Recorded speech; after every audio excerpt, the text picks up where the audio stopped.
Assalamu alaikum hoxhë nderuar, a lejohet i thuash vëllaut musliman fitnexhi pa argument, dhe nëse ja hekim vërejtën disa herë për këtë punë dhe nuk merr parasysh çfarë të veprojmë. Aleikum assalam wa rahmatullahi wa barakatuh. Normal që nuk lejohet. Jo, kjo që është tepitet Iran dhe është akuzë për gjëna se kushdo që është fitnexhi është gjënaqar, është të bë gabime. Por nëse i ka gabimet, lejohet mi thonë. Pejgamberi sallallahu alaihi wasallam i ka thënë Muadhit, e fetanun ente ja Muadh, a fitnexhi po bash. Edhe shkaku që i ka thënë pejgamberi sallallahu alaihi wasallam ka qenë zgjatja e Muadhit, leximin mas elhamit në namaz kur ka dalë imam.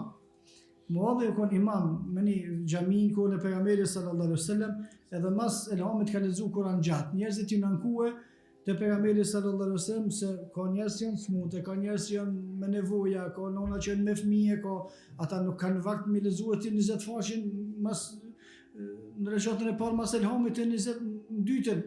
Ata kanë me krye namazin me shku në punë të veta, e i nankue te pejgamberi sallallahu alaihi wasallam për zgjatjen që për bën Muadhi, pejgamberi sa më ka thënë atina apo do me bë fitnë apo do me bë provokime për çore. Do të thonë nëse ka fakte, lejohet me thonë njeriu të do të më shpjegojë se për çka po i thot.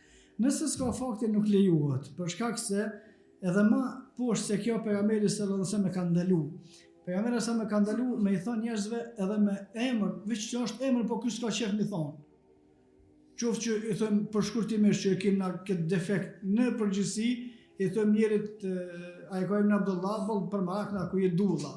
Nëse s'ka qef ky me thonë, haram është me thonë. Edhe nëse këso është ofendim kjo, as nuk është me thonë që je fitnexhia, zararxhia, nuk bën me thonë muslimanëve, me thirr muslimanët me emra që këta s'kan qef me thirr çashtu.